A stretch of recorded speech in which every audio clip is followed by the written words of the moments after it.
الله وبركاته. الحمد لله الذي جعل الحق يعلو ولا يعلى، والصلاة والسلام على من لا نبي بعده ولا رسول.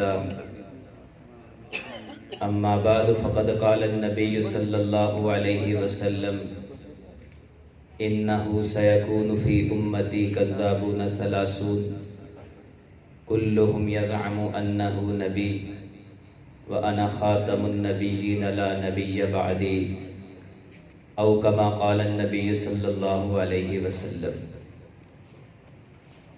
محترم المقام، واجب الاحترام، لائق صد تعظیم و تکریم، معزز علماء کرام، محترم سامعین، بالخصوص تحریک تحفظ ختم نبوت آزاد کشمیر کے صدر حضرت مولانا عبدالوحید قاسمی صاحب دامت برکاتہم العالیہ، سب سے پہلے اس عظیم الشان کانفرنس کے انعقاد پر میں تمام تحریک تحفظ ختم نبوت کے کارکنان کو مبارکباد پیش کرتا ہوں.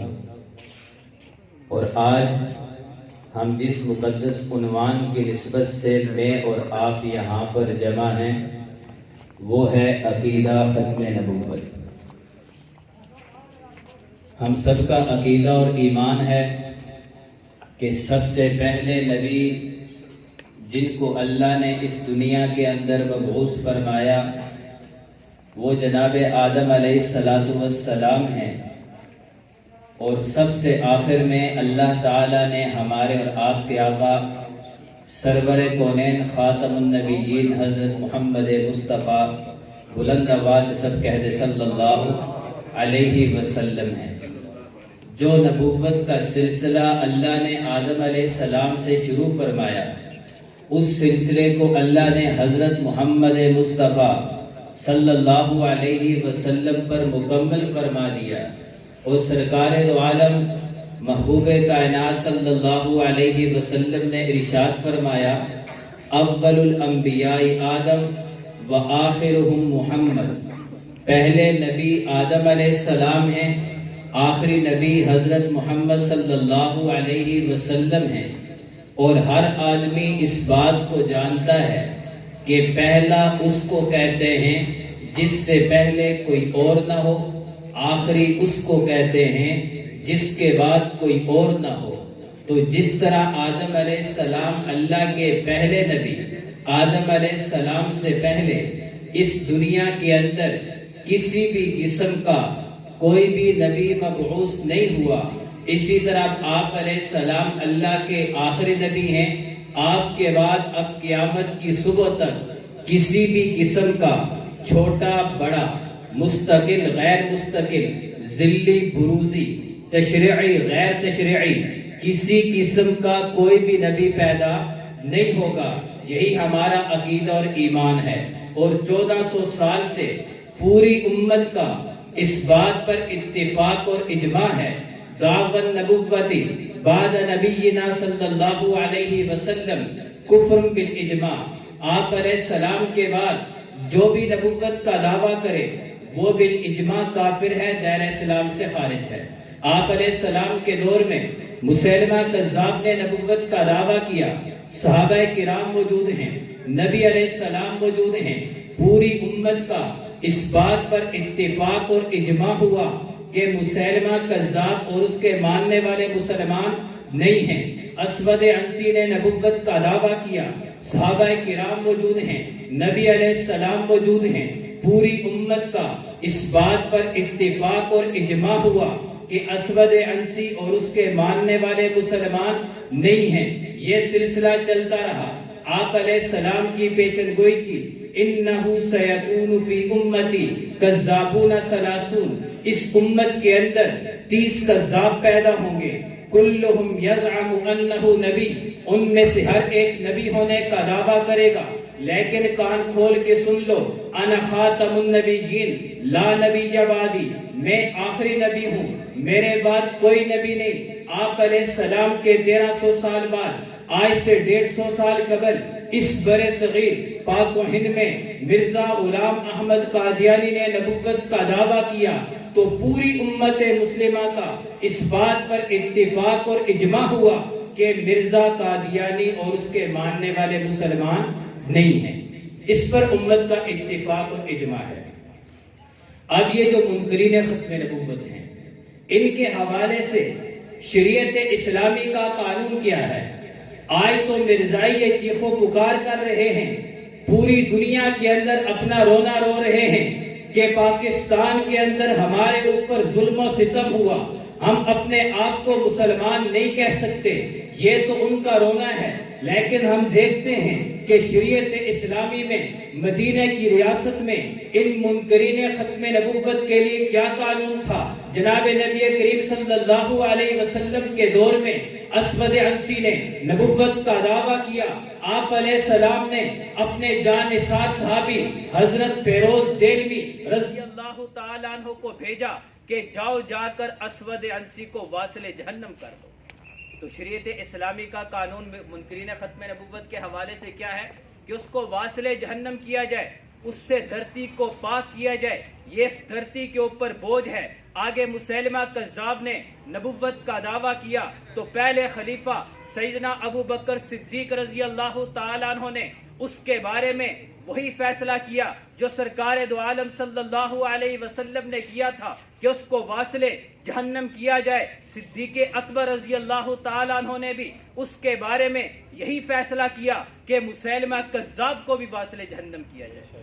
پھر آگے چلتے ہوئے 1400 سال کی تاریخ کو دیکھیے، ساری تاریخ کے اندر آپ کو یہ بات ملے گی، جب بھی کسی آدمی نے نبوت کا دعویٰ کیا اس کے بارے میں یہی فیصلہ کیا گیا کہ اس کو واصل جہنم کیا جائے، اس دھرتی سے اس کو مٹا دیا جائے، وہ دھرتی کے اوپر رہنے کے قابل نہیں، اس کو زمین کے اندر ڈال دینا چاہیے، اس کو زمین کی تہ کے نیچے ڈالنا چاہیے۔ لیکن جب مرزا غلام قادیانی نے نبوت کا دعویٰ کیا، اس وقت مسلمان محکوم تھے، مسلمانوں کی حکومت نہیں تھی، مجبوراً اسلامی قانون کا نفاذ جب نہیں ہو سکتا تھا کیونکہ اس نے انگریز کے اشارے پر انگریز کی حکومت کے نیچے، اس کی چھتری کے نیچے نبوت کا دعویٰ کیا، تو اس وقت مسلمان چونکہ مظلوم تھے تو مسلمانوں نے اس موقع پر اس دوسرے راستے کو اس راستے کو چھوڑ کر مناظرے کے راستے کو، بحث و مباحثہ کے راستے کو استعمال کرتے ہوئے مرزائیوں کو ناکوں چنے چبائے۔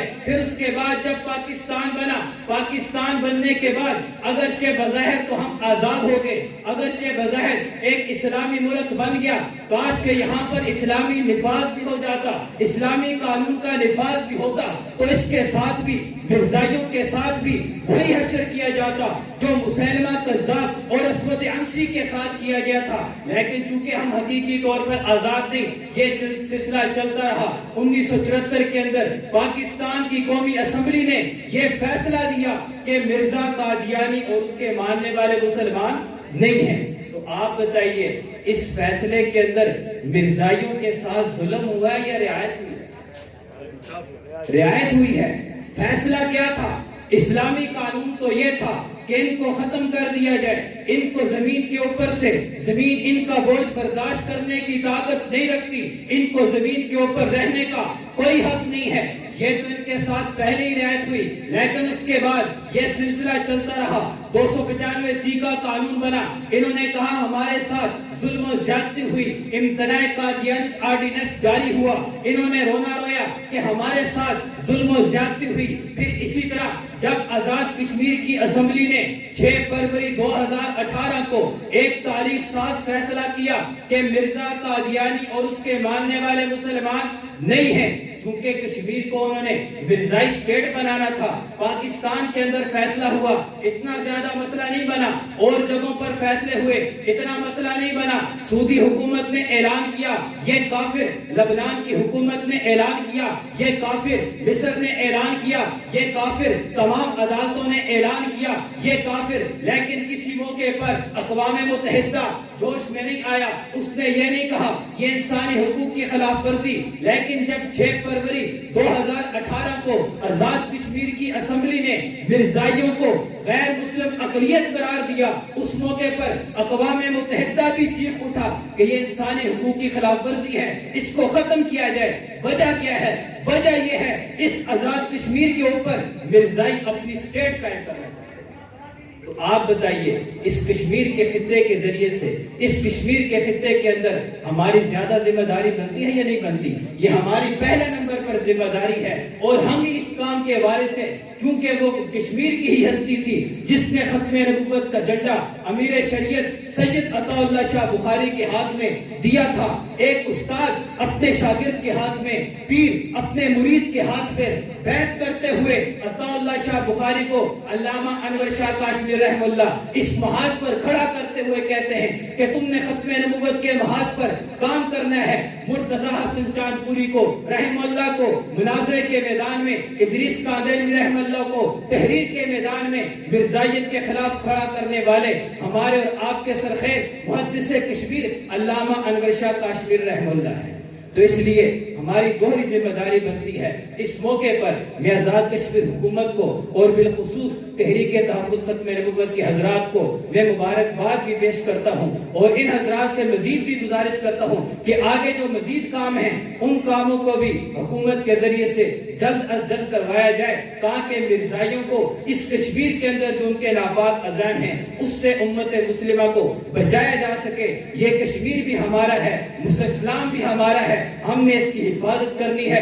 ہم نے عقیدہ ختم نبوت کے پیغام کو کریا کریا بستی بستی پہنچانا ہے، اور امت مسلمہ کو فتنہ قادیانی سے بچانا ہے۔ وآخر دعوانا ان الحمدللہ رب العالمین۔